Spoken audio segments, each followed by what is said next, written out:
Chapter 159, Changes, 1. Laying down on the floor panting, I turned my head to the right where Donna's figure could be seen holding onto a large metal staff. Seeing this, I pleaded. Huff, huff, huff, Miss Longburn, please let me rest.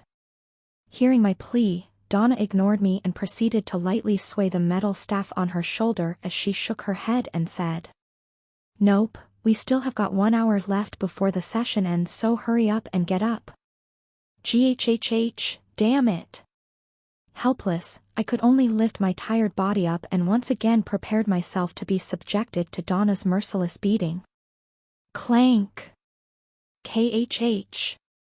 As soon as I stood up, without giving me a chance to recover, Donna appeared before me and horizontally swung the staff in her hand.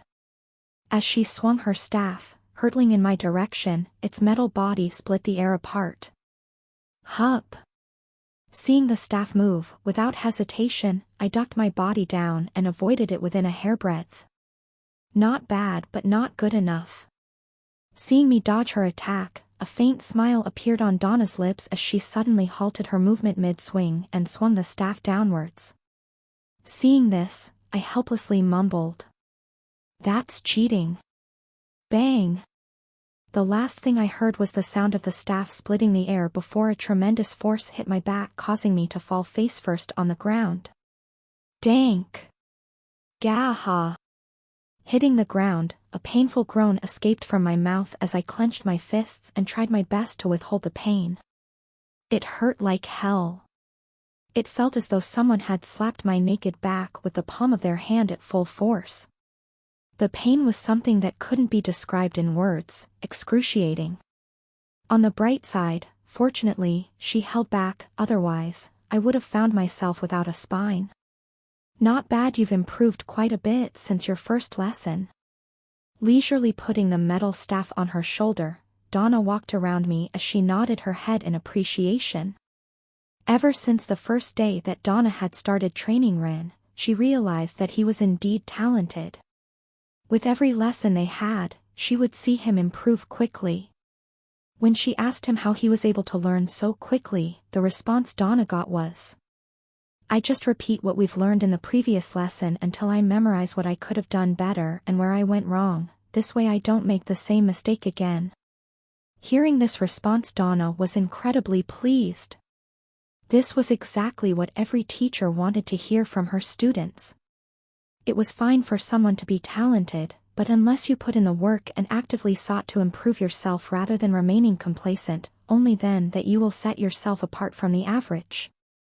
Only those that actively sought to be better regardless of their talent were people worthy of her admiration. Thinking along those lines, Donna's impression of Ren increased. Very good, from the way you reacted and from the way that you were moving and positioning yourself, I can see that you've improved a lot. I'm very happy with your progress.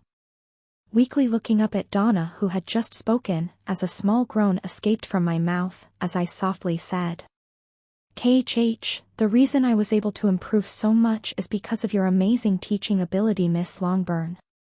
Without you, I would have never gotten this far. Though true, half of it was just me being sarcastic. Ever since my first lesson with Donna, I've been continuously beaten black and blue by her. There was not a single day where I would come out unscathed. The most annoying part of the training was that whenever I managed to somewhat adjust to Donna's rhythm, she would once again increase her intensity, resulting in the same thing repeating all over again. This had persisted for 1.5 months. Yes, though short, a month and a half had passed since I started training with Donna, and my strength had seen a considerable boost since that time. With my understanding of scions improving day by day thanks to Donna's tutelage, I've finally managed to get a better understanding of wind scions, which resulted in my sword art seeing an improvement as a result. As of right now, apart from Ring of Vindication, which was on the verge of breaking through, both the Hikeki style and drifting steps were now at the greater realm of mastery, which was resulted in a significant boost in my strength as I was now finally able to perform the third movement of the Keiki style, Void Step. An incredibly overpowered move that resembled the first movement of the Hikeki style, quick flash. However, unlike that move, what set this move apart was that it allowed me to teleport anywhere within a 10-meter radius of myself. Still, although it was strong, it wasn't perfect as it required far more mana to use and took more time to charge up. Either way, with me being able to perform the third movement, I was now significantly stronger than what I was back a month prior.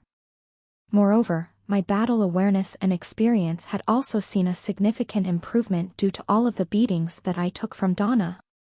Simply put, if the current me fought against the me from a month prior, I would beat myself black and blue as Donna did to me every training lesson. Staring at Ren's beaten figure and hearing his sarcastic remark, Donna shook her head as she faintly smiled. "Oh. You've started to learn the art of flattery?" Shaking my head, I firmed my tone and seriously looked at Donna. "Me? No way, how is that possible?" Every word that I just said came from the bottom of my here dash. However, before I could finish speaking, with her purple eyes shining slightly, I suddenly lost control of my mouth. "All right, stop it with the sarcasm, I can see through you." Lazily nodding my head, I once again sarcastically said, Yes, I shall diligently and wholeheartedly follow the wise words of Professor Longburn." Raising her brow and lifting the metal staff in the air, Donna threatened. "You want another beating?" Seeing Donna raise the staff, smiling kindly, I shook my head and proceeded to say, It seems like I have to go. Goodbye, Miss Longburn, see you on Friday during our next class." Though it looked like I was running away, in fact, I wasn't. Even though I said all of that, I wasn't really worried about Donna hitting me. After having spent a month and a half with Donna, we had gotten a little bit more comfortable with each other. Although I still did not refer to her as Donna and just called her Miss Longburn, our relationship had gotten to the point where we would occasionally share a bit of banter with each other just like now. She wasn't actually serious about beating me. I hope. Right, I almost forgot.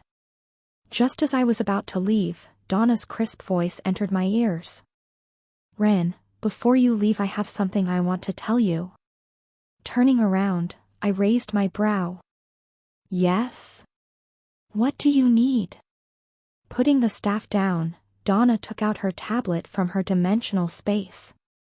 Thereafter, scrolling through the tablet in her hand, Donna briefly said, "Exchange students will be coming in a couple of days, so you better get ready." Suddenly an ominous feeling arose in my heart. Squinting my eyes, I wearily asked, "Ready for what?"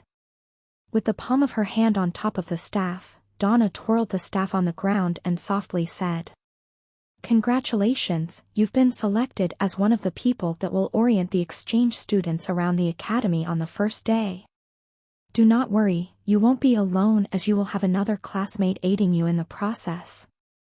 Hearing this piece of news, after a short pause, I couldn't help but groan out loud.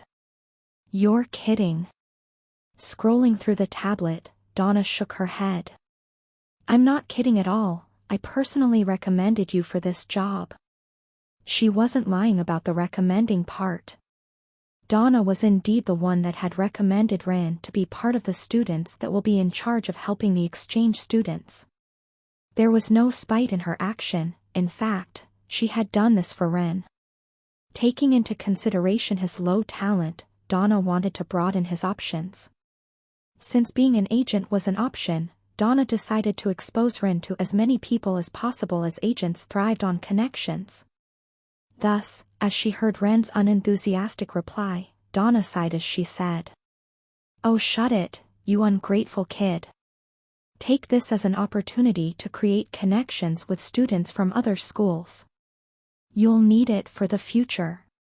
Nodding my head, with my back hunched, I gloomily left the training area. Your wish is my command. Great. Just what I needed. I now was in charge of babysitting a bunch of exchange students whom I didn't know. Brushing my damp and sweaty hair to the side, I couldn't help but think. I just hoped that nothing annoying was going to happen.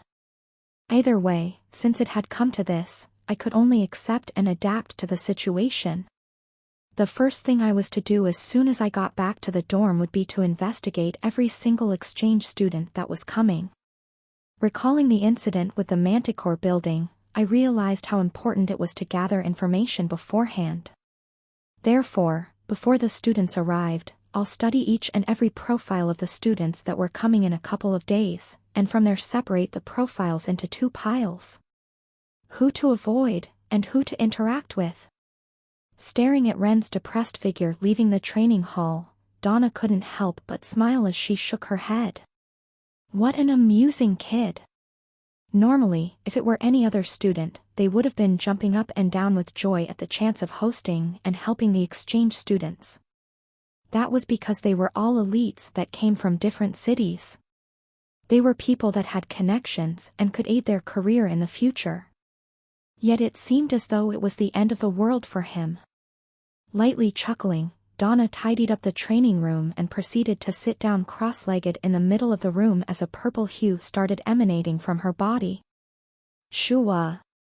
As the purple hue around her body expanded covering the whole room, Donna's brows relaxed as she thought to herself. I wonder what surprises he will show me in the future. The more she trained with him, the higher the expectations of him became.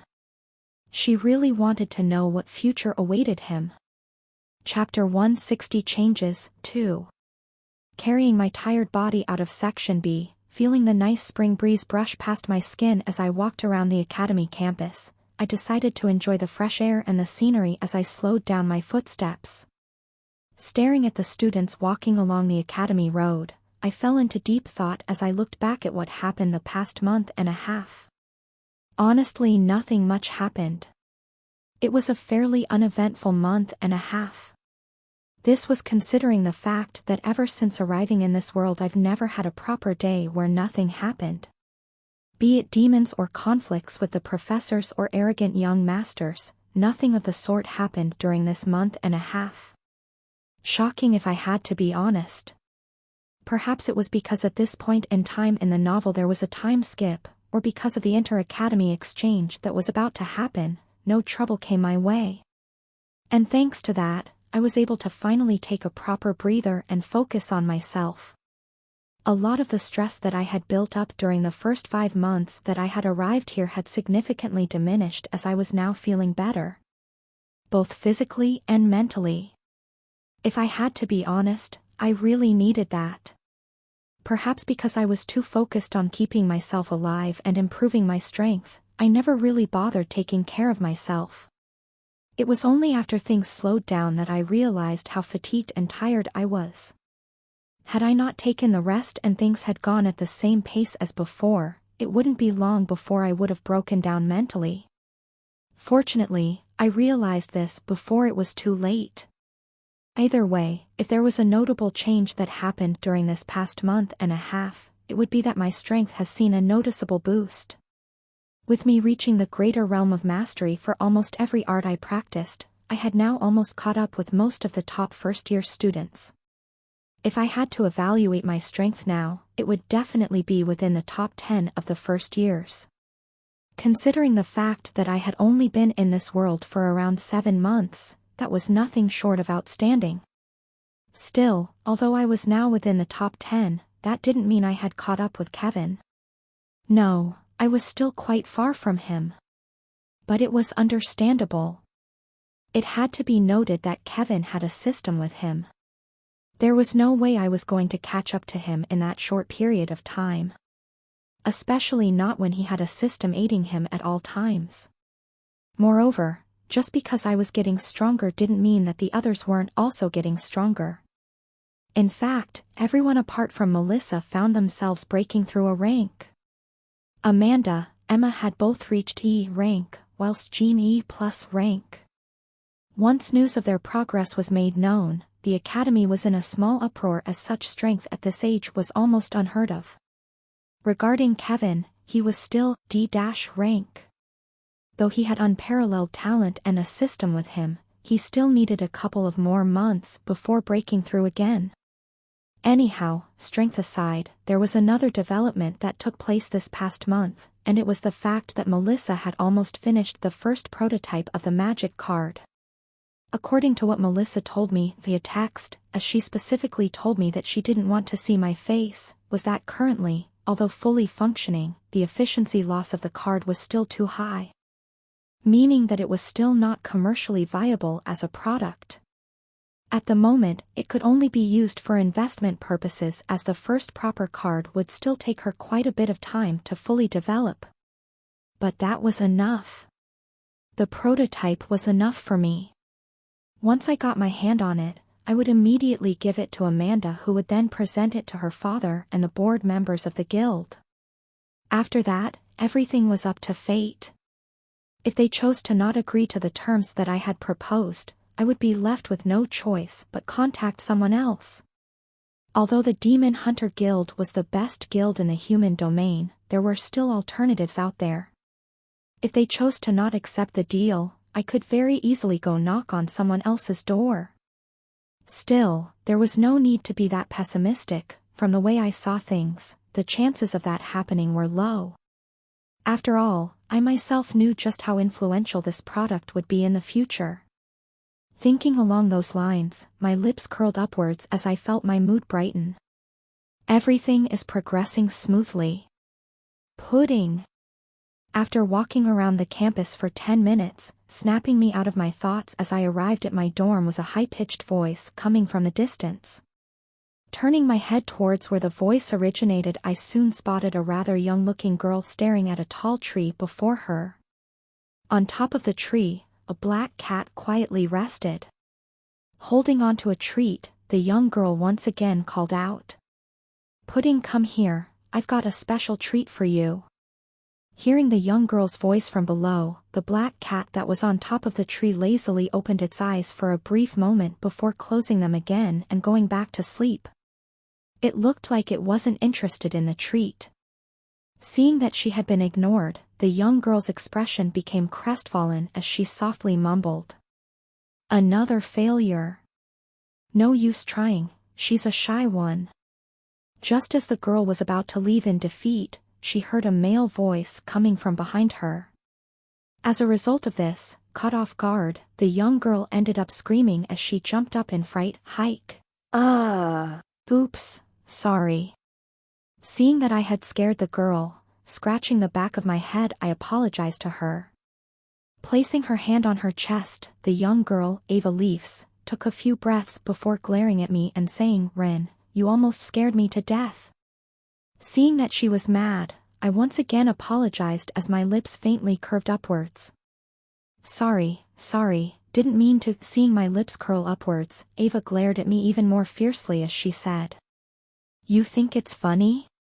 Sort of dash." However, just as I was about to finish my sentence, noticing her glare becoming more intense, I could only helplessly raise my hands up as I relented. "All right, I'll stop, humph. You better." Snorting, Ava crossed her arms and looked away. Although she looked angry, in reality, she wasn't. If not for the fact that her ears were slightly red from embarrassment, one could have easily thought that she was angry. It was a pretty amusing sight. If I had to be honest, I didn't mean to scare her like that. Who would have thought that she would be that frightened from just hearing my voice? Was my voice that scary? I knew it wasn't my face that scared her, as my G+ charm could topple countries, so I guess it really might have been my voice. Jokes aside, another thing that has changed this past month was that my relationship with Ava improved. Using Angelica's cat form as an excuse to interact with her, I was able to get closer to her. With her being a monster tamer, she was naturally attracted to animals. Therefore, whenever she saw Angelica, she would immediately come over and try to interact with her. Thanks to this, I now had more things to talk about with her. Although we couldn't be considered close friends, we could be considered close acquaintances, borderline friends, as I would see her at least twice a week as she tried to interact with Angelica, albeit unsuccessfully. During that time, I would make small talk with her, and as time passed, we were now no longer uncomfortable with each other as we would occasionally joke around like now. "Human, you're back." Noticing my arrival, swiftly jumping down the tree she was on, Angelica slowly walked in my direction before jumping onto my shoulder. Staring at Angelica, who made herself comfortable on my shoulder, I inwardly shook my head as I thanked her. "Thanks." Lazily licking her paw, Angelica snorted and said, "Humph, I'm not doing this for you, human, I'm merely doing this because of the deal we've made." Yeah. Hearing Angelica's voice, I helplessly nodded my head. It was true. In order to get to know Ava, I had made a deal in advance with Angelica. And the deal was that if she interacted with Ava more, I would cut off a month from the 5-year contract. Although it didn't sound like much, considering the fact that she didn't have to do much, the deal was fair. Angelica didn't need to be pet by her.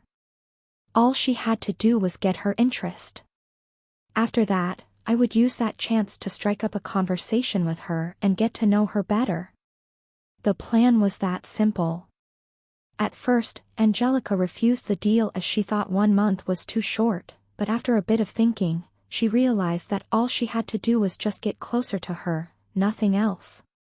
Thus, after she weighed in her options, Angelica could only do as I said as she occasionally played with Ava.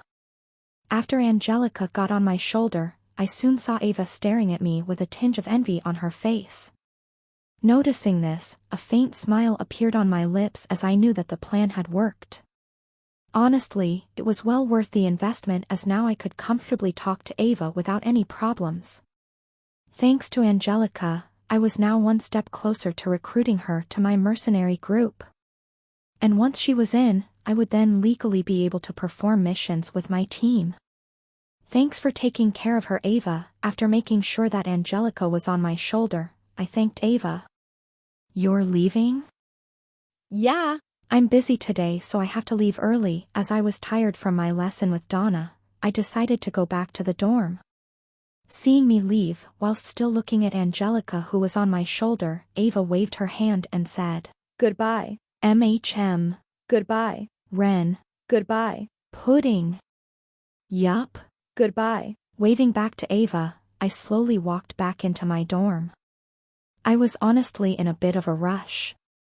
Aside from the fact that I was tired, there was another reason as to why I wanted to quickly go back to the dorm, and that was because I needed to make preparations for next week.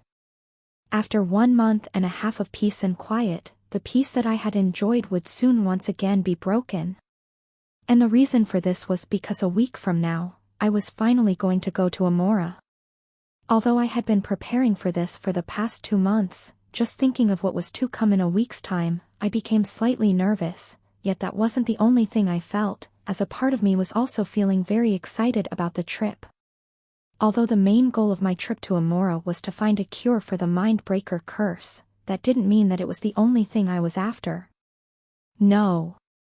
Just because that was the main goal didn't mean that it was the only thing that the planet had to offer. No, rather, that was just the tip of the iceberg.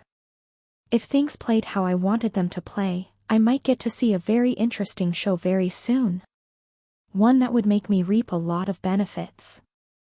Chapter 161, Exchange Students, 1. Turning off the shower valve, putting on some clothes, and drying my wet hair with a towel, I headed back to my room and jumped on my bed. PAMF. Huh? As I felt my body sink into the white mattress, I exhaled and relaxed my body. I was honestly quite tired. Training for 4 hours with Donna really took a toll on me, but if I had to be honest, I didn't dislike the feeling. Even though after every session it felt as though all my bones had been broken, the feeling of continuously finding my strength improving overrode all of the pain and suffering I felt. It was honestly addicting. Staring at the white ceiling of my room for a couple of seconds, recalling something, and lifting my head up, I stared towards the corner of the room where a black cat quietly rested on the seat of a chair. After hesitating for a second, I spoke up. "Hey, Angelica, can you turn into something other than a cat?" Turning her head in my direction, Angelica warily asked. Why are you asking? No, I'm just curious. Squinting her eyes suspiciously, Angelica nodded her head. Yes, but I won't be able to turn back for a week. A week? That long? Yes, the skill has a cooldown period. I see. That made sense. With how strong her skill was, it was understandable that it had a cooldown period. If she could change into whatever she wanted without a cooling period, I wouldn't be surprised if she told me that her skill was an ranked one. It would honestly be that strong. Seeing my reaction, Angelica became even more suspicious as she asked. Why are you asking me this? Turning my attention back to Angelica, I casually replied. Oh. It's because I might need you to change into something else. To put it bluntly, I wanted to bring Angelica to Amora with me. No, I needed her to come to Amora with me. With her being a demon, it was only natural that I brought her along with me. Although I wasn't sure about whether she had ever been to Amora, I needed her for a specific task. One that would involve her demonic powers. In fact, if Angelica didn't come with me, the plans that I had been preparing for the past 2 months would go down the drain. That's how important her participation was. Therefore, I needed her to change into something else other than a cat, as it wouldn't really be ideal for the environment we were going to be in. Hearing my answer, Angelica shook her head and firmly denied. No. It was already humiliating enough for her to be a cat, now he wanted her to change into something else? No. Angelica wouldn't stand for this. No what? No, I will not turn into something else. Don't push your luck, human. Frowning, I protested. But you didn't even hear what I wanted to say. Human, being a cat is already humdash.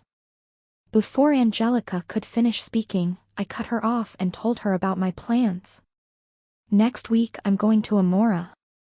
Opening her eyes wide, Angelica's voice rose a few pitches. You what? Amora? That Amora that I am thinking of? Yes, that Amora. Angelica's outburst was understandable. With Angelica being a demon, she naturally knew where Amora was. In fact, although she had never been there, she knew just how much of a strategic asset it was for the demons. Just the fact that the Demon King had not devoured the planet yet went to show how important of a place it was. Nodding my head, I repeated. You heard me right, next week I'm going to Amora. With her eyes wide open, Angelica looked at me as if I was crazy. As she spoke, her voice shook. How? Are you trying to kill yourself? Moreover, how can you even travel all the way there? Don't ask how, just know that you're coming with me, and you being in a cat form isn't ideal. Shaking her head, Angelica immediately refused. Are you crazy? We demons can tell each other presences apart. If I go I will just be dead weight as well as a target. Deeply staring at Angelica, after a short pause I said. Not if you transform. What Angelica said was true. If Angelica was in her normal form, demons would more or less be able to tell her presence as they shared the same source of power. However, if she transformed, they wouldn't be able to, as her power would be directly cut off. Frowning, Angelica angrily said. Are you stupid, human? What is the point of me going if I can't even use my powers? Smiling, I reassured her. Don't worry about that, I've already thought things through. Yes, I've already thought things through beforehand, or else I wouldn't have been asking. Although I knew about the fact that demons could tell if a demon was in the vicinity due to them sharing the same source of power, I also knew that if Angelica was using her skill, she wouldn't be found out. Still, it honestly didn't matter if she was going to be found out or not.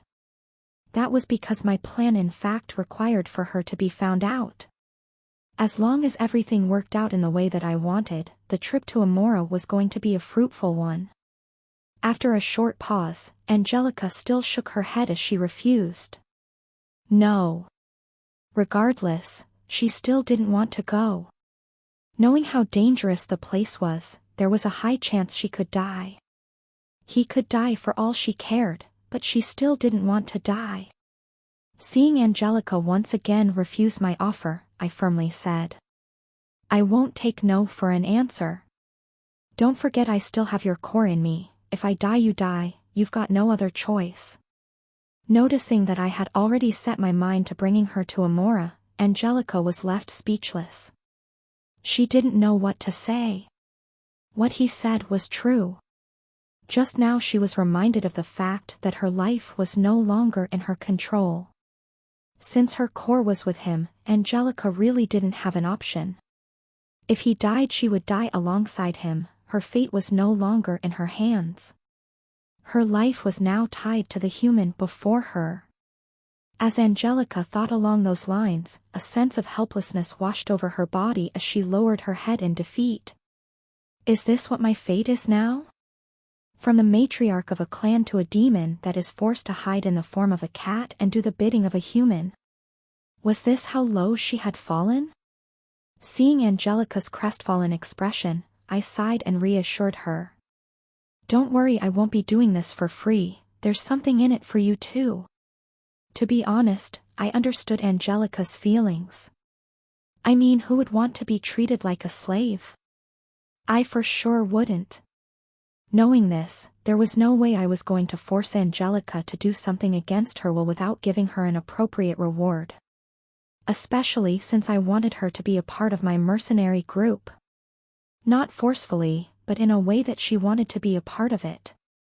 That was not the type of relationship I was looking for. One of mutual trust rather than a forced one. If I forced her to do my bidding without rewarding her, what made me think that she would stay after the 5-year time period ended? That would just be stupid and naive of me. In fact, I wouldn't be surprised if she decided to hunt me down for the rest of her life after she got her core back. Lifting her head upwards, Angelica softly said. Like what? Smiling at Angelica, after a short pause I said. I can help you break through to Viscount rank. Abruptly opening her eyes, Angelica looked at me in shock as her voice increased a few pitches. What? Yeah. I wasn't lying. As I mentioned before, Amora was a land filled with treasures. Although I didn't know every single treasure that was there, I knew a couple of them. And one of them was specifically made for demons as it was something that could help her break to the next rank. The Viscount rank. A rank that a lot of demons longed for. Suppressing her shock, Angelica's sharp eyes landed on me as she warily said. How should I trust you? Taking out the mana contract from my dimensional space, I smiled and flashed the contract before her eyes. Easy, just add it in the mana contract. If I wrote down that by the time she would come back to Amora she was going to have something that would help her break through the Viscount rank, Angelica wouldn't have to be worried about me scamming her. After all, if I didn't hold my end of the contract, I would die. Seeing the contract, after a short pause, Angelica nodded her head. She didn't even need to think twice about agreeing. It was either signing the contract and going to Amora or not signing the contract and potentially dying because the human that had her core died in Amora. It wasn't a hard decision. Moreover, Angelica longed to reach the Viscount rank ever since a long time ago. If he really did as he promised and helped her break through to the Viscount rank, Angelica wouldn't mind risking her life for it. Thus, staring at Ren for a couple of seconds, Angelica said. Fine, but you better keep your promise, human. Seeing Angelica agree to the deal, a trace of a smile appeared on my face as I thought to myself. As long as she comes with me, everything would be set. With her joining me, everything should go as I had planned and envisioned. At least that's what I hoped. However, considering my previous track record, I wasn't too sure about whether or not I was going to succeed, but I had to at least give it a shot. For my sake, and the people that were relying on me. I had to succeed no matter what. The next day, Class A25, Lock. Sitting in my usual seat on the left-hand side of the classroom, today, an odd atmosphere enveloped the room. Many different emotions were displayed on the face of some of the students present. Some of the students were wary, some were excited, and some were nervous. However, if there was one thing that was noticeable, it was that everyone was acting strange. The most notable thing that could be observed from the students in the classroom was that almost everyone was staring at the entrance of the classroom with extra apprehension. Almost as if an enemy was about to come through that door and fight them. Noticing their odd behavior, I didn't think too much of it, and that was because I understood where they were coming from. Today was the day that the exchange students from the 4 great academies were going to arrive. Clank! Entering the classroom, unbothered by the strange atmosphere shrouding the classroom, Donna lowered her hand as she tried to get everyone's attention. All right, everyone please be seated and pay attention to me. Seconds after her hand lowered, the classroom quieted down and Donna resumed speaking. As most of you already know, today we will be having exchange students coming into our classroom. So I would like for you all to be at your best behavior. Pausing and looking at the students in the classroom, Donna's tone became firmer. For the next 2 months, before the inter-academy tournament starts, students from the 4 great academies will come to our class and study alongside us. They will participate in many things such as electives, activities, and much more. In short, what I'm trying to say is that you guys will be seeing them a lot. Once again pausing, Donna's tone became incomparably serious as her pitch increased. Therefore, you better be at your best behavior for the time period they are here, as you are all representing the Lock. Your behavior will be the thing that will set an impression on the other academies. Looking at the students in the classroom, Donna threatened as she finished her speech. If you do anything stupid that will affect the school's prestige, prepare yourself to face the consequences. As Donna's words drifted towards the ears of every student, a stifling silence enveloped the classroom. After a while finished with what she wanted to say, taking out her tablet and scrolling through some files, Donna cleared her throat and spoke. All right, enough with that. I will now call the name of the pairs of students that will be in charge of bringing the new students around the campus and familiarizing them with the academy. Pointing towards 2 individuals sitting on the right side of the classroom, Donna said. All right, the first pair will be Jean Horton and Troy Durex. You 2 will be the first group. Following them, the next group will be comprised of Kevin and Emma, Amanda and Arnold, Donald and... As Donna was stating the name of the pairs of students that would orient some of the exchange students, my eyes couldn't help but shift towards where Jean and Troy were sitting. The first pair that Donna mentioned. Sitting in his usual seat, Jean was staring intently at the board with an indifferent expression. As his name was called out, his expression didn't change once. He just sat there indifferently, completely unfazed by the fact that he would soon be meeting students from other schools. Next to him, a relatively handsome boy with black hair and yellow pupils smiled amiably as he similarly stared at the front of the classroom. Squinting my eyes, a frown involuntarily appeared on my face. If I didn't remember wrongly, this was the event that would cause the relationship between Jean and Troy to completely fall apart, resulting in Troy becoming a villain. At least that was what was supposed to happen in the novel. However, I was no longer sure about this outcome. With Jin's personality suddenly changing, I was aware that this might not happen. Did their relationship get better or did it worsen? That was the question in my mind. I really didn't know. However, what I did know was that if after this Troy was still not approached by Professor Thibault, it meant that he would no longer turn into a villain, or at least not yet. Squinting my eyes, I wasn't too sure how to feel about this. I already acknowledged the fact that things were going to change and that the story was no longer going the way that it was before, but still, it felt somewhat odd. However, perhaps this was for the best. And last but not least, the last group will be that of Melissa and Ren. Snapping me out of my thoughts, hearing the name of my group, I lowered my head and grabbed my hair as I couldn't help but curse. Are you kidding me? Chapter 162, Exchange Students, 2. The sun slowly rose from the horizon, and Ashton City, more specifically, the Lock, basked in the warmth of the sun. Standing at the entrance of the academy, enjoying the warmth that came from the sun, I glanced towards my right where a beautiful young girl stood.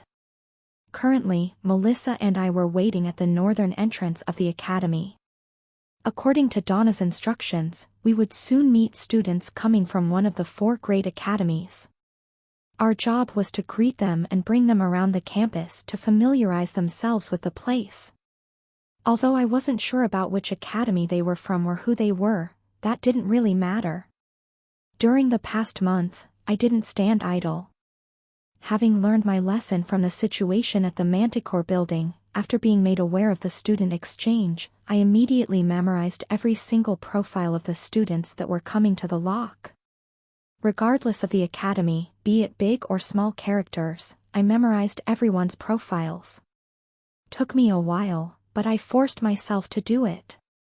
I wasn't going to let something similar to the Manticore building situation happen again. From that point on, I learned that I needed to be prepared for everything. Instead of being unaware of what was to come in the future, it was better to proactively seek information beforehand to avoid being caught off guard and thus lose composure. On the topic of the dorm situation, for the past month and a half, all I did was observe. Having learned a lot of lessons with regards to scheming and planning, I knew that haste made waste. Therefore, I chose to observe them carefully. From their routines, behavioral patterns, everything. I made sure to engrave and memorize every little detail of their lives without missing a beat. With the aid of Angelica's cat form, I was able to acquire a lot of information, and thanks to her, I could now finally say that they could be eliminated anytime I wished. With my plans now completed, all that I needed to do was execute them. But now was still not the right time. After a bit of thought, I had decided to set the pieces in motion after I came back from Amora. Since I was going to go there in a week's time, there was no need to overburden myself right now to get rid of them. After all, they weren't going anywhere anytime soon. They were merely sitting ducks from my perspective. All I needed to do was pull the trigger and everything would come toppling down. They were no longer a priority for me. Either way, those problems aside, I was now presented with another more annoying problem. Glancing at Melissa who was standing next to me, trying to break the awkward silence that was between us, I asked. So, how's your day going, Melissa? Hearing my question, without hesitation Melissa responded. Shh. *T. Why is that? Looking at me as if I was an idiot, Melissa rhetorically said. Do you even need to ask why? Frowning, I placed my hand on my chin as I pretended to fall into deep thought. Is it perhaps because it's too sunny outside? Understandable, girls like you want to key dash. Shut up. Being told to shut up, I pretended to be offended as I once again reminded her about the fact that I was now her business partner. Rude, don't forget that you're now talking to your business partner. If before I was scared of Melissa because of her influence and sadistic personality, I no longer had a reason to be scared. Why? Because of the magic card business.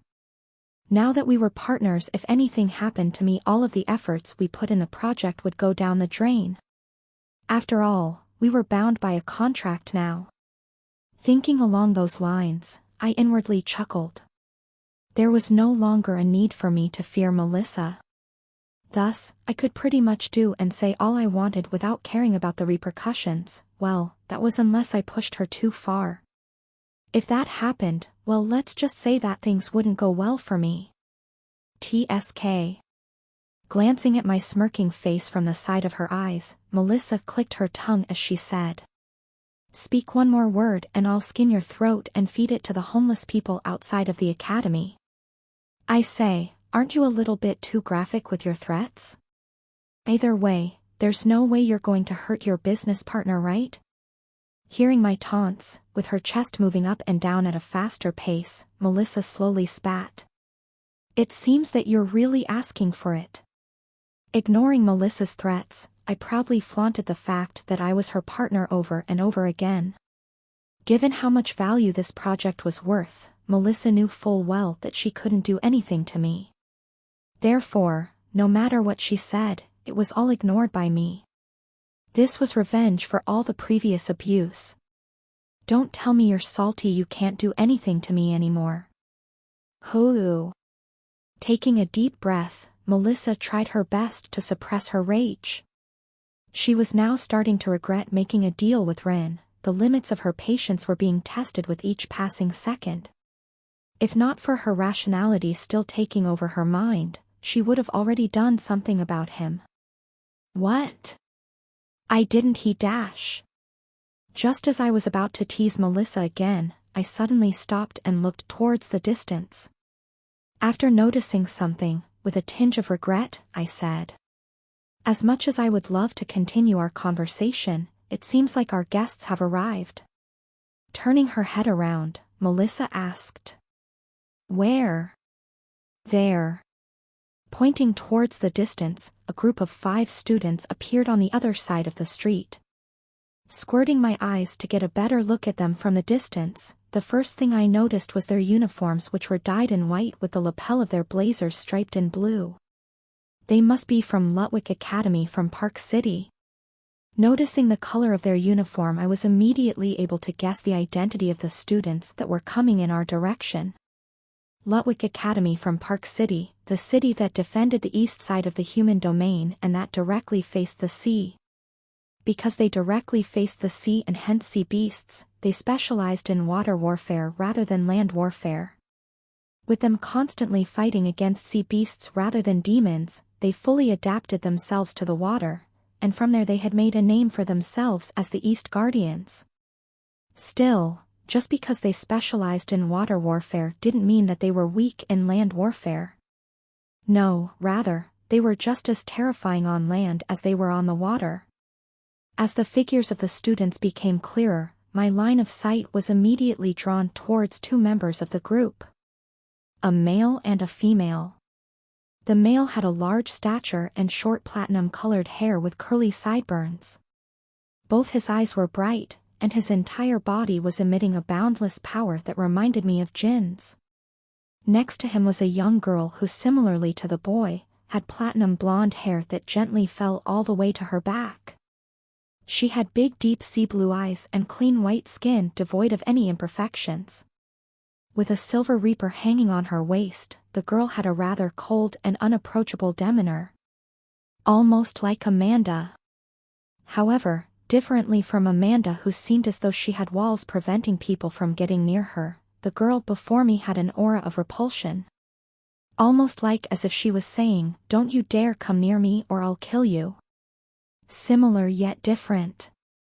Hello, nice to meet you, my name is Nicholas Lanefall and I come from Lutwick Academy from Park City. Arriving before us, the male extended his hands towards Melissa and I as he introduced himself. As he spoke, his voice was calm and composed, neither arrogant nor overbearing. Pausing, Nicholas took a step to the side and started introducing the others. These here are Joshua Claymore, who here is also a first year. As Nicholas started introducing everyone present, I didn't pay close attention as I already knew the names of everyone present. Nicholas Lanefall, Joshua Claymore, Ivan Dragovic, Lawrence Smith, and Aaron Lanefall, Nicholas's twin sister. Although they were all each pretty strong individuals that could rank within the top 200 in our academy first years, the 2 that I had to pay close attention to were the Lanefall twins, also known as the Silvermoon twins. A formidable first-year duo that respectively took the first and second place in their first-year rankings. Although individually they were both strong, only when the duo worked together would they become extremely scary.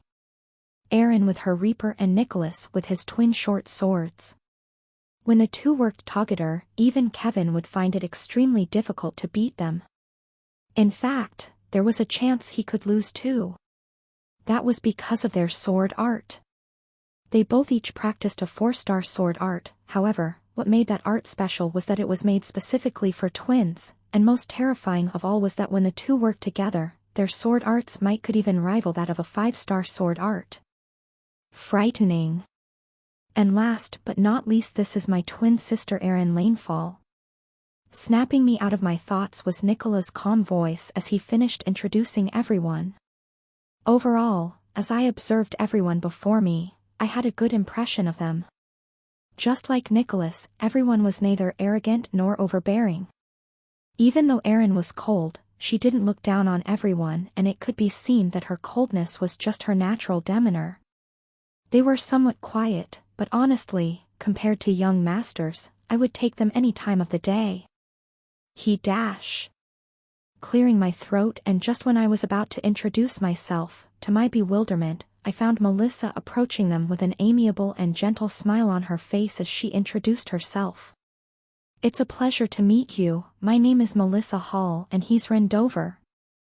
I just wanted to say that we are glad you guys came all the way here to this academy and hope that you will enjoy your stay here." Smiling at Melissa, Nicholas shook her hand. Likewise.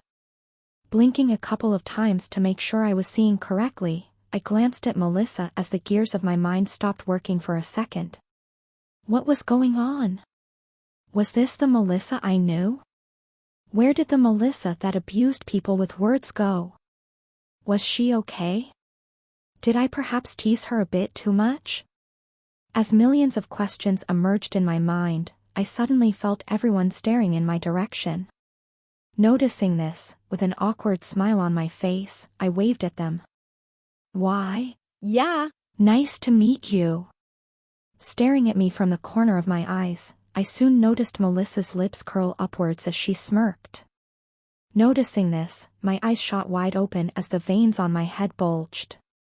This bitch did it on purpose.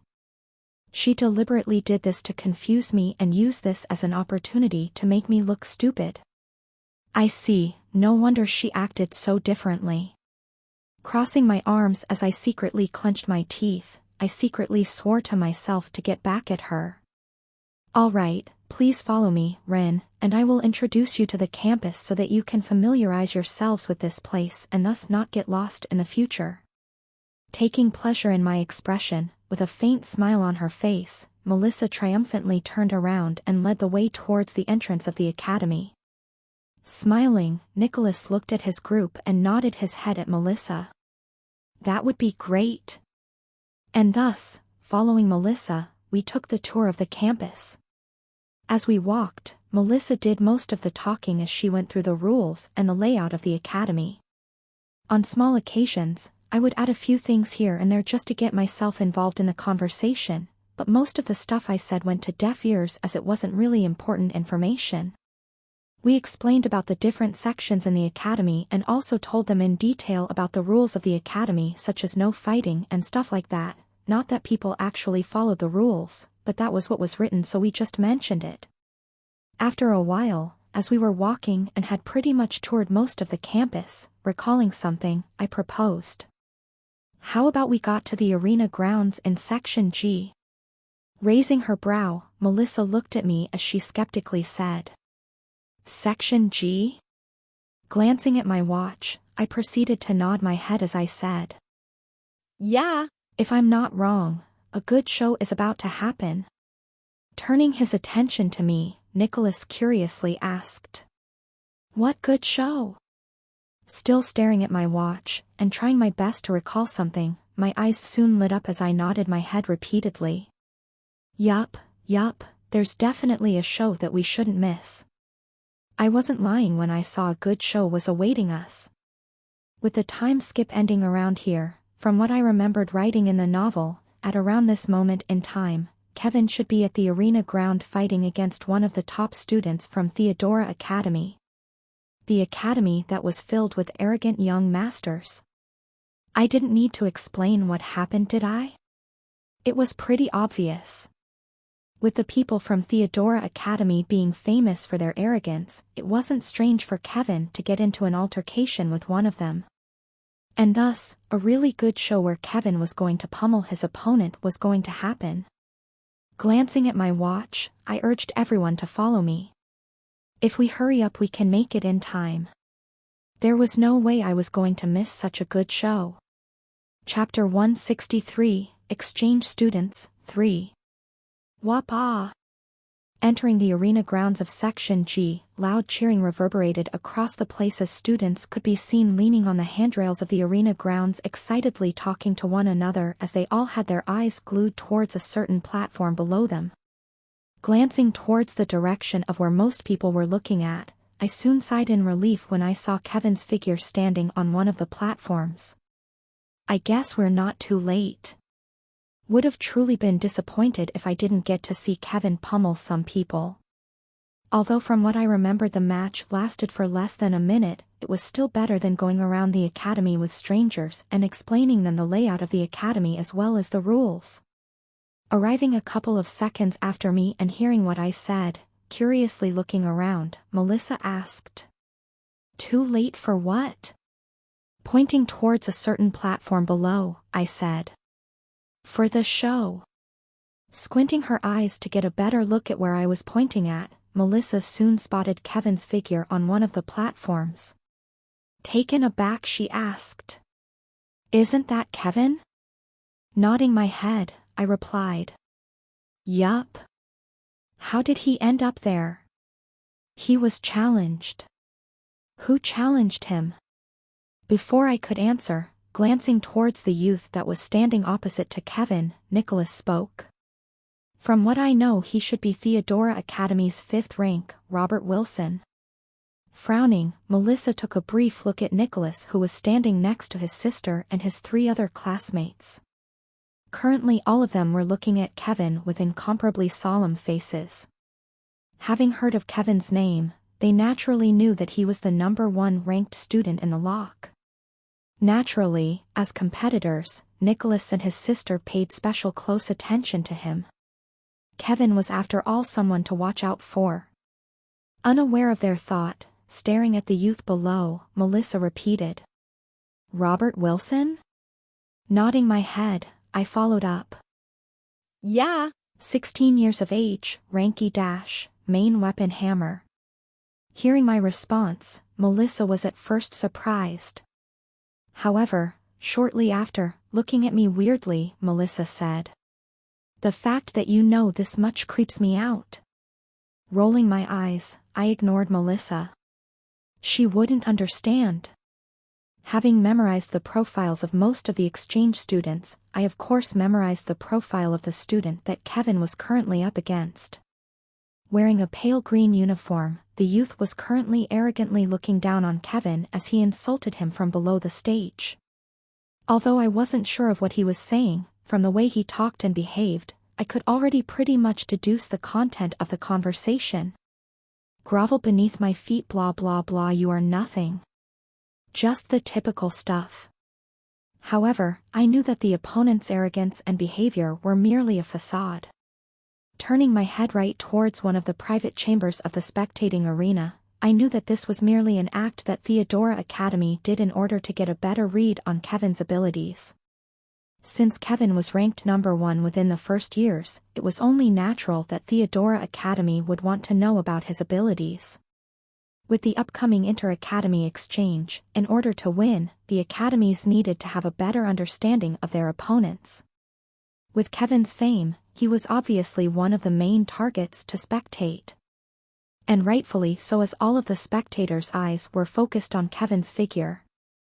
Excluding the fact that he was very handsome, everyone here had one thought. How strong is the number 1 youth in the world's best academy? Were the rumors about him exaggerated, or was he really as talented and unparalleled as people made him out to be? Snapping me out of my thoughts, I soon saw a referee calmly walk down towards the arena grounds.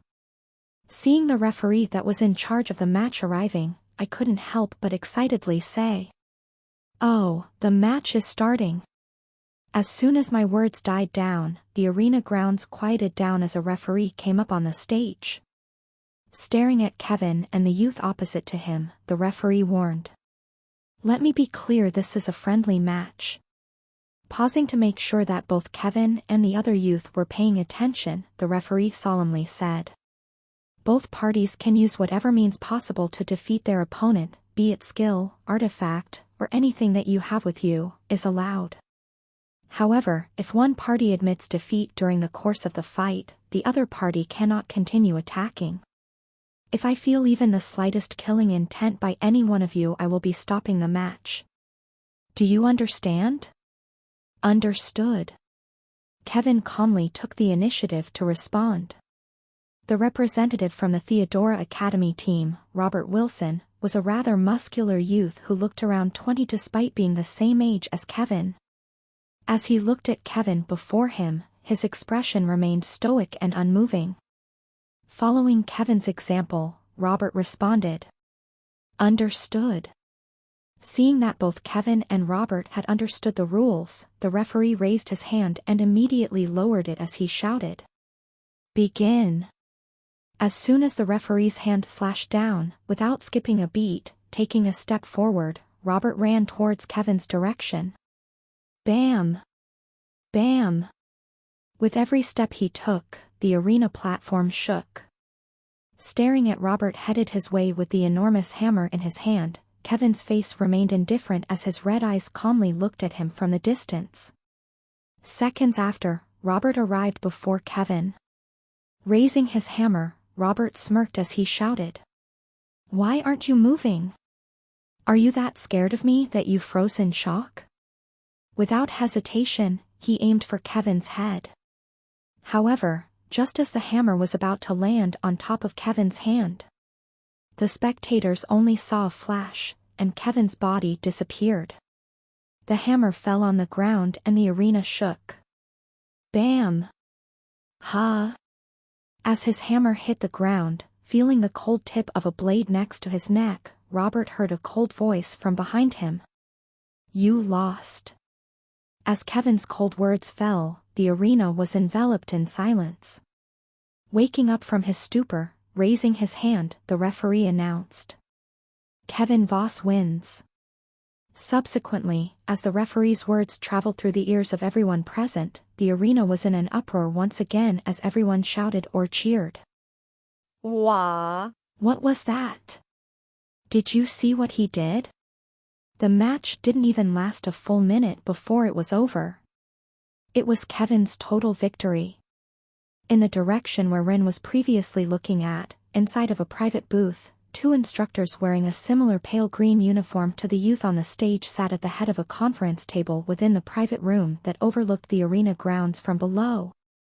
Currently, there were a total of 15 students sitting by their sides and they were all solemnly looking at Kevin's figure displayed on the monitor before them. The students seated on the left were evidently older, and the students seated on the right were slightly younger as their faces had signs of immaturity.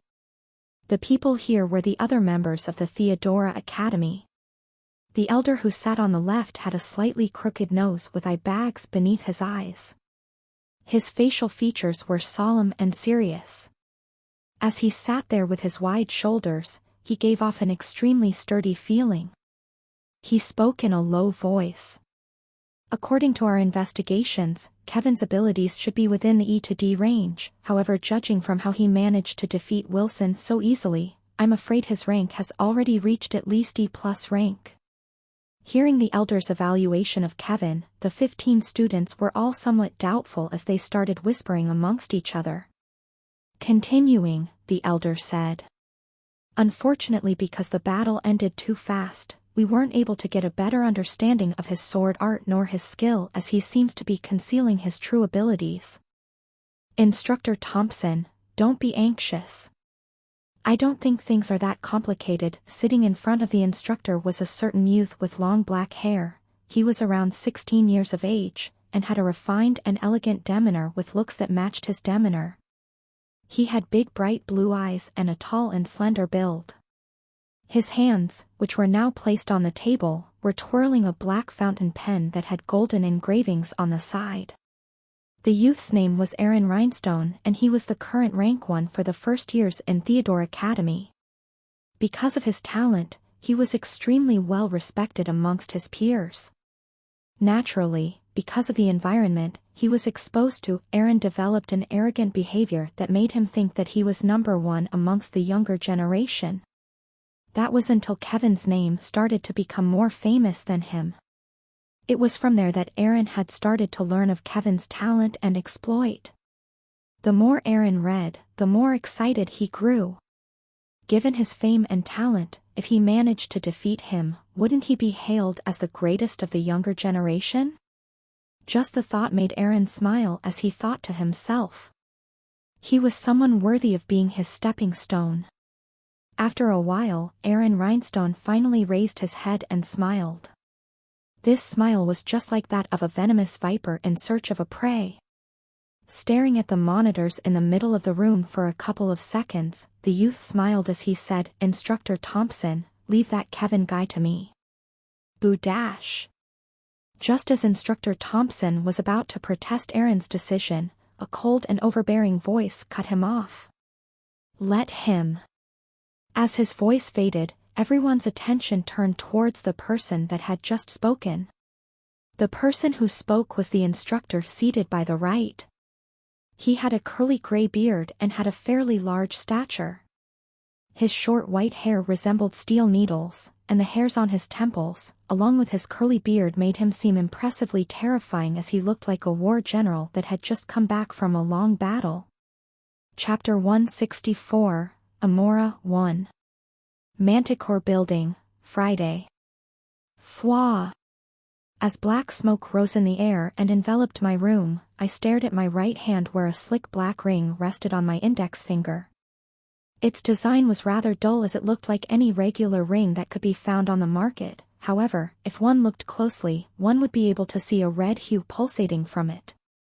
Staring at the ring on my finger, I softly mumbled, "Nice. Human, you better keep your promise." "Yes."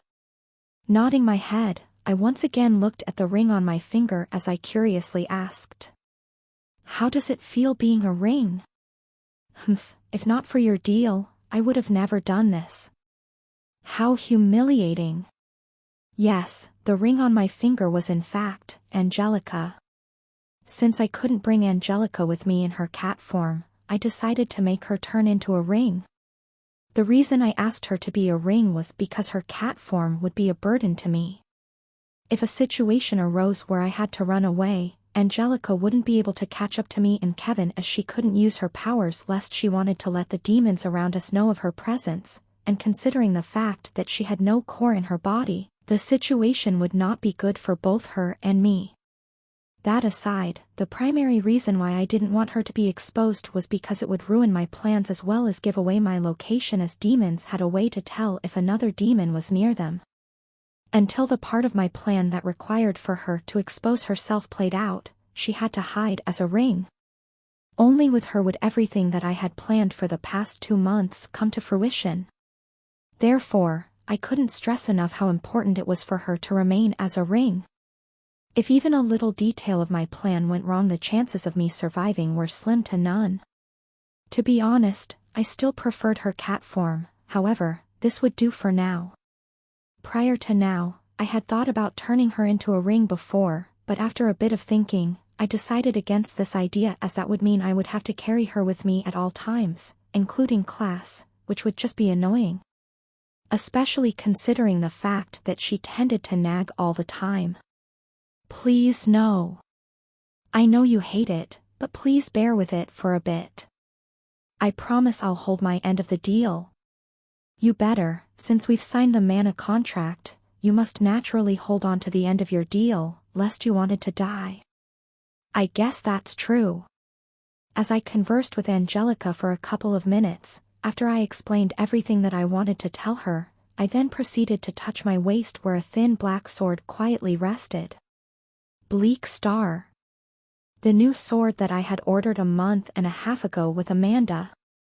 Because it was freshly crafted, it only arrived a week ago, and so I didn't have much time to play with it. But as soon as I laid my hands on the sword, I knew that it was a cut above the other swords that I had used before. Especially with how it felt on the grip of my hand. The sword was neither too thin nor too thick and only weighed around 2 kilograms. To me, this was practically nothing as I could curl 100 kilograms dumbbells without any problems now. From the weight to its design, the sword was perfect.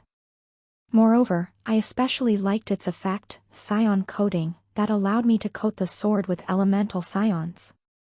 As I've said before, I didn't have much time to experiment with the sword, but after learning about scions from Donna for the past few months, I found a really interesting trick. By mixing fire scions with wind scions, I could create electricity, and thus in doing so, I found out that by coating my sword with those two scion, I could have lightning coating my sword. This trick, coupled with the keiki style, would prove devastating as lightning was both strong and fast, which was exactly what the keiki style was about. A fast and devastating attack that focused on killing the opponent in one single move. Clank! As I was in the middle of admiring my sword, entering my room was Kevin's tired figure. Currently, his condition didn't look the best as he looked extremely tired and worn out. This was especially made apparent from the glaring black circles beneath his eyes. Noticing his condition, I couldn't help but say, "You look a bit tired." Staring at me, Kevin haggardly said, "I've constantly been challenged every day by the exchange students, of course I'd be tired." Shaking my head, I gloated at his misfortune. This is what happens when you show off too much. True, but it had to be done. I guess that was also true. Since he was publicly challenged, Kevin had no other option but to accept their challenge, or the people from the other academies would think he was a coward. After he beat his opponent a couple of days ago, almost all of the academies have been trying to challenge him to try to gauge his true skills. It was an annoying cycle that Kevin had to go through as the protagonist. To be honest, if it were me, I wouldn't have minded being called a coward if it saved me from the trouble of constantly getting challenged, but since Kevin had his own pride, he wouldn't stand for it, and thus why was constantly accepted all challenges that came to him. Also, it's not like he didn't benefit from this. In fact, Kevin benefited a lot because he managed to get a lot of sparring partners during this time. The only problem was that most of them were weak, as the truly strong people refused to challenge him. In the end, the only thing I could offer Kevin was my pity and sympathy. Taking a seat on the couch of my room, I asked, "Did anyone see you when you came into the building?" Shaking his head, Kevin flatly said, "No, I made sure that no one noticed me, cameras and instructors included." "Good, so does that mean you're ready?" Staring at me, Kevin sighed and nodded his head. Extending his hand in my direction, he said, "Yeah." "Give it to me." Squinting my eyes, I pretended to be confused as I said, "Give what?" Rolling his eyes, in an annoyed tone, Kevin said, "Don't pretend you don't know, I already told you beforehand, give me the D-ranked core." TSK. Clicking my tongue, I took out a spherical object that pulsated a purple hue from my dimensional bracelet. "Must I really give you my C-? Give it." As I took out the orb, staring at it for a couple of seconds, I tried to protest, but after being cut off by Kevin's cold voice, I could only reluctantly give it to him. "Goodbye." 50+ million you. Thanks. Grabbing the core with his hand, Kevin thanked me. Observing the core in his hand for a couple of seconds, as he made sure that everything was sorted, turning his attention back to me, Kevin solemnly asked, "Are you ready?" "Yeah." Standing up and staring at Kevin in the eyes, I nodded my head. Nodding his head back, just as Kevin was about to open the portal, recalling something, he asked, "Right, before we leave, do you have at least a year's worth of supplies?" "Yes, I do." Hearing Kevin's question, I nodded my head and showed him my dimensional bracelet. In fact, I had 2 years' worth of supplies with me. With food not getting spoiled inside of dimensional storages, I could pretty much store all the food that I wanted without worrying about it rotting. Ever since the first dungeon fiasco, I made sure to always keep with me at least a couple of months' worth of food supplies inside of my storage space.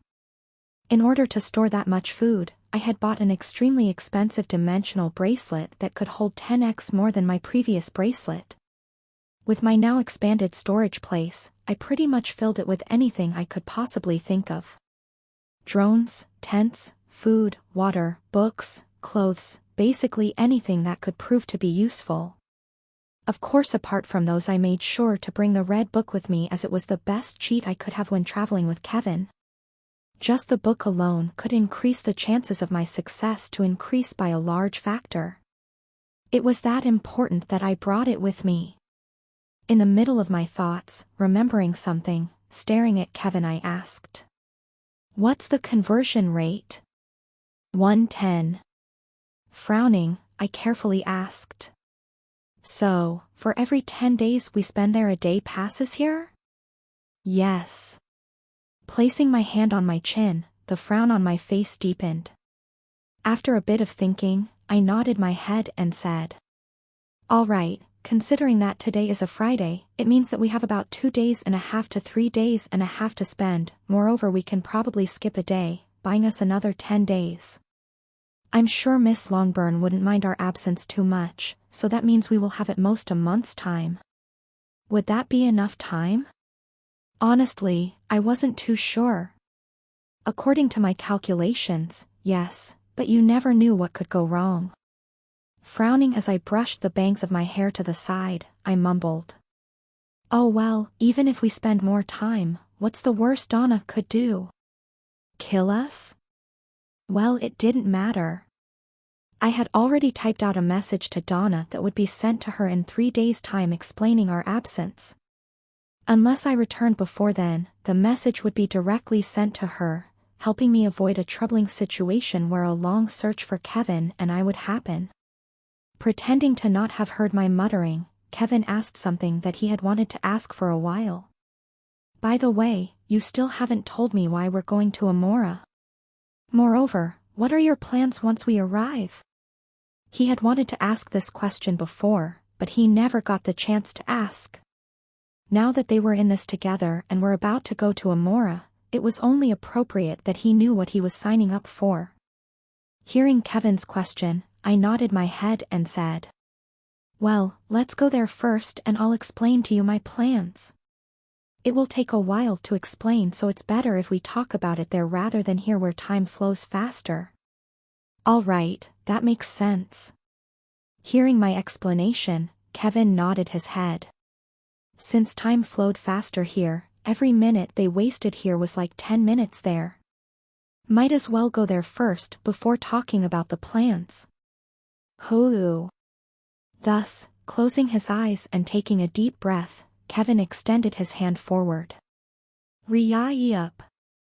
As Kevin's hand touched the air, as if grabbing matter and space itself, Kevin tore the air apart as a black void appeared before him. Small ripples of residual magic slowly started appearing in the area Kevin was in as the mana inside of Kevin's body was quickly getting depleted. As more time passed, the ripples became more profound and noticeable, taking on a misty aura. The mist gradually grew into an open vortex filled with darkness. As I was watching, I noticed that small translucent lights filled with different colors started to appear, filling the swirling darkness like a starry sky. With the core in his left hand, Kevin suddenly clenched his left hand into a fist. Crack! Subsequently, as if made of glass, the core shattered into a million pieces and a tremendous purple hue suddenly engulfed Kevin's body completely. Unbothered by this, as his body shined, Kevin looked at me as he shouted, "Quick, enter the portal. I can only hold on for 10 seconds. Okay." Solemnly nodding my head, I stared at the black portal that was opened by Kevin with unprecedented solemnness. Glancing at the black ring on my finger for a split second, I exhaled and took a decisive step into the tear. Hoo! This was it, I thought. This was the moment I would leave Earth and enter a completely different planet, Amora.